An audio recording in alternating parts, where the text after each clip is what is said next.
অনুরোধ করি মিথ্যা মামলার বিচার চাই, ওই ছেলের ফাঁসি। বেঁচে থাকার সম্বল আমি নিঃস্ব হয়ে গেছি, ও আমাকে ধ্বংস করে দিছে। আমার ঠিকানা এখন রাস্তা। হাজার হাজার কোটি টাকা বিদেশ পাঠানোর কথা বলে তিনি হাতিয়ে নিয়েছে। আমি ছেলের মুক্তি চাই, ওই মেয়ের ফাঁসি চাই। বহুত শক্তিশালী আনি বলেছে, মেলা গরিব মানুষের ধ্বংস করে আসছে। আমি প্রশাসনের কাছে অনুরোধ করি, তদন্ত করি না ওই থানার ওসি কিভাবে আমার ছেলেরা মিথ্যাভাবে ধৈর্য নিয়ে হাতে হাতে চালান দিয়ে দিল, দিয়ে আজকে করে আছে আছে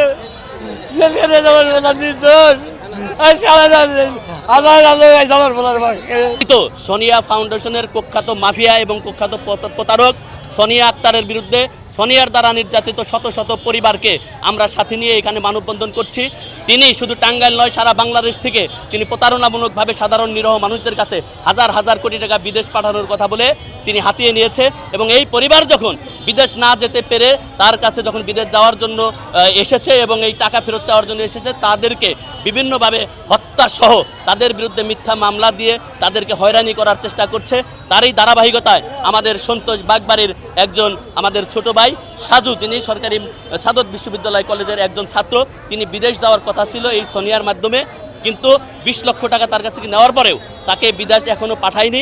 সেই টাকা চাইতে গেলে, টাকা চাওয়ার মামলা করলে পুনরায় উল্টা তার বিরুদ্ধে তার নিজের ভাস্তিক ভাগ্নিকি জান্নাতকে দিয়ে একটি ধর্ষণের চেষ্টা করার মামলা রুজু করে তাকে বাসার থেকে গ্রেপ্তার করেছে। আমরা টাঙ্গাইলের মাননীয় প্রশাসক, আমরা জেলা মাননীয় প্রশাসক এসপি মহোদয়ের কাছে আমরা উদাত্ত আহ্বান জানাতে চাই, এই প্রতারক চক্রের সদস্য সোনিয়াকে আগামী 24 ঘন্টার মধ্যে গ্রেপ্তার করে এই ভুক্তভোগী পরিবারের পাশে পুলিশ প্রশাসনকে থাকার আহ্বান জানাচ্ছি। যদি তাকে গ্রেপ্তার 24 ঘন্টার মধ্যে না করা হয়, তাহলে এই ভুক্তভোগী পরিবারদের সাথে নিয়ে আমরা টাঙ্গাইলের সাধারণ মানুষ এই সোনিয়ার বিরুদ্ধে আমরা আরও কঠোর আন্দোলন দিব এবং প্রশাসনের বিরুদ্ধে আমরা আন্দোলন দিতে বাধ্য হব।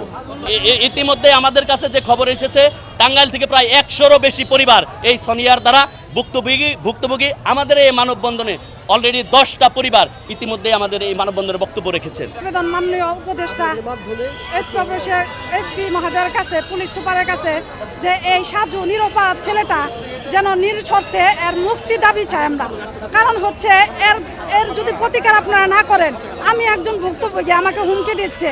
এরকম হয়রানির শিকার আমার ফ্যামিলি হতে পারে, কারণ আমার ফ্যামিলি অলরেডি মামলা দিয়ে রাখছে, আমাকে হুমকি দিচ্ছে। আমার একটা ছেলে, আমার শেষ সম্বল আমার একটা ছেলে, আমার ছেলের সাথে যদি এরকম করে, আমার পৃথিবীর বুকে একটু বেঁচে থাকার সম্বল আমি নিঃস্ব হয়ে গেছি, ও আমাকে ধ্বংস করে দিছে।